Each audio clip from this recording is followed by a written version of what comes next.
Oh, wait, you're listening. Okay. Alright. Okay. Alright. You're listening to Radio Lab. Radio Loud. Shorts! From WNYC. See? And NPR. It's a Radio Lab with your hosts. I'm Ben Zucker. And I'm Alex Tisler. And I'm Jake Nathanson. Today we're going to be talking about something that's felt by so many and processed by so few. What's that? Hollow bread? Teddy bears? No, but you were close with that one, Ben. Have felt forever in the deeper part of philosophy and psychology. It leads us to sickness, bitter lies, tragedy, and unexplained inner conscious conflict. Well, we might as well move on then, because that seems to be a topic that is far too complex for the average human. It may seem so, but with some analysis and story, we'll explain this concept of guilt. And I'll send you, Madam Foreperson. How do you find Find the defendant as to count 1, first-degree murder, guilty. Let's hear from the perspective of Jen Walker, Scarsdale High School's school psychologist. In the state of New York, and I'm the school psychologist at Scarsdale High School. I'm also a certified school psychologist. In very Freudian terms, it would be our super ego that's looking over us, making sure that we're doing well, that we're doing the right thing.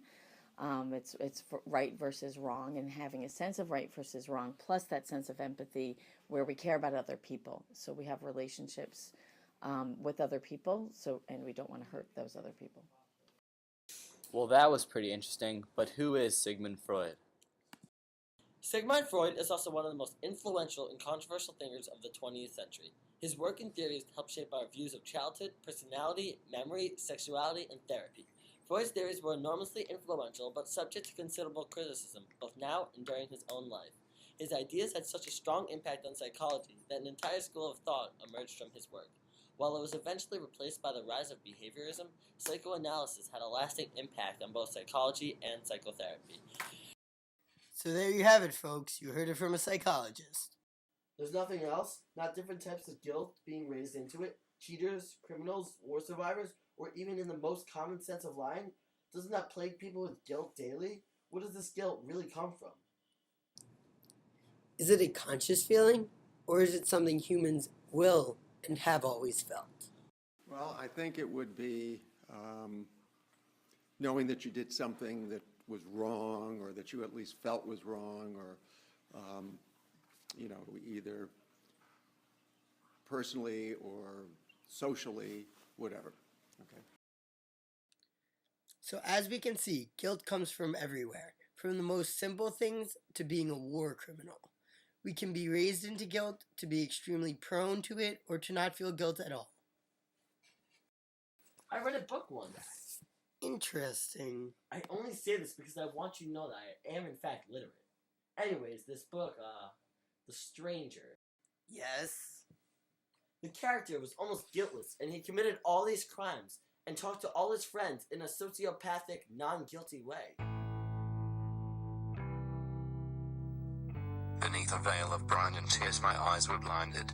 I was conscious only of the symbol of the sun clashing on my skull, and, most distinctly, of the keen blade of light flashing up from the knife, scouring my eyelashes, and gouging into my eyeballs. Every nerve in my body was a steel spring, and my grip closed on the revolver. The trigger gave, and the smooth underbelly of the butt shocked my palm. And so, with that crisp, whip-crack sound, it all began. I shook off my sweat in the clinging veil of light. I fired 4 shots more into the inert body, on which they left a visible trace. And each successive shot was another loud, fateful rap on the door of my undoing. He seems emotionless and guiltless in all of these excerpts, but towards the end, he finally feels for his mother's death, and it all bundles up and hits him almost all at once. So the point you're trying to make is? It's simply that guilt affects people in varieties of different ways. Some people can handle having guilt. Some people aren't affected as much by the guilt that they do have. And with this, some people, like Marceau, it takes them a while to process what has happened and develop this feeling of guilt. So for instance, Ben, if you and I both cheated on a test, whether we did or did not get caught, the way we felt about what we did would be different. When you might feel especially guilty, it might not affect me much at all. Exactly. So I guess, in a sense, the emotion of guilt, just like anything else emotionally, is relatively measured from person to person. A highly sensitive person could feel horribly guilty when they simply cheat on a quiz or steal a pack of gum from a store, whereas a person less in touch with their emotions could kill someone without feeling guilt.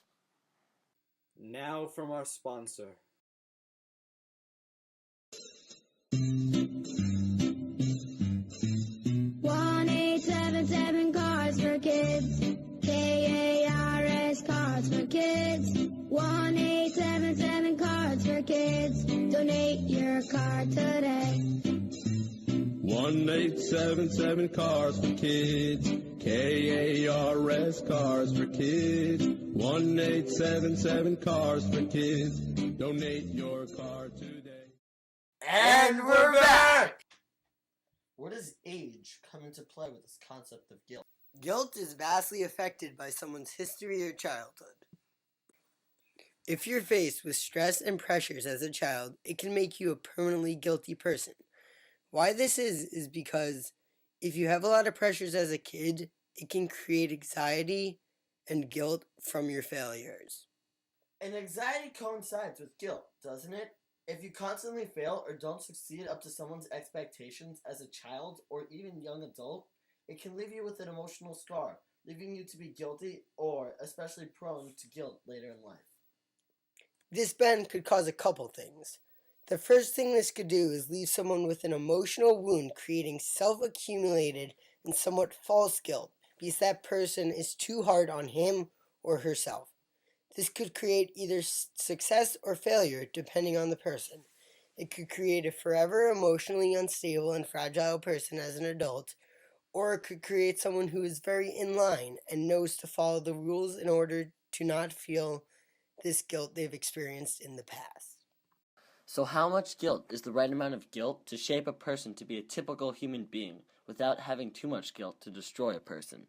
Guilt is not simply something we can impose on people to be manipulative. It is simply our body reacting to wrongdoing in order to keep yourself as an individual in check, which will consequently keep you in check in society. So for instance, if you commit a crime, the guilt is your quote-unquote punishment. So when you kill someone, your jail time isn't your punishment? It's more complicated than that, Ben. Let's bring in an expert to discuss this complicated topic. Do you believe that when one is guilty, taking further actions such as consequences, like in jail, can relieve them of their guilt, or is it something else? I do think so. I think that for a lot of people it might be restitution, where you're, either you're doing something in return. It could be serving jail time, but it could also be helping a particular family that you've wronged in some way or a particular individual you've wronged in some way. It does help to alleviate guilt. It's different for different people, I think, and maybe the level of relationship you have with other people. It's really, again, this inherent sense of right and wrong. A lot of people really who are more self-centered or have been raised maybe to kind of live for yourself and not care about other people as much. Guilt is an emotion that is hard to relieve because it is an emotion we create ourselves by directly making our mistakes. A philosopher, Les Perot, said, "If you feel guilty, then you must be guilty." Guilt is our mind's way of taking responsibility for something we did. Or something you have that someone else doesn't. Now let's go to a story. This story is told by... My name is Tracy Nathanson, and I'm a psychotherapist. I work with adults. I work with many clients who experience guilt.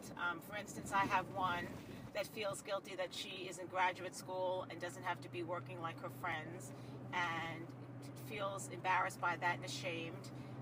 So guilt sometimes can be a feeling that you are not living up to your potential or taking on all the responsibilities that you should be taking on.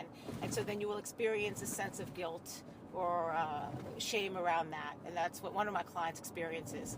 She doesn't want to run into friends who are working or have to be making money where she's going to graduate school and her family is paying for her graduate school. So she tells me that she feels guilty about that. Guilt has to do with every aspect of our life. We are plagued, but also gifted with it as we move through every day in our jobs, free time, socializing, learning. Even when we are seemingly doing nothing, we are processing and thinking about our guilt. It's one thing that's just so important, and is one thing that makes us unique as human beings. Just think about it. How guilty are you? I'm Ben Zucker. I'm Jake Nathanson. And I'm Alex Isler, and this is Radio Lab.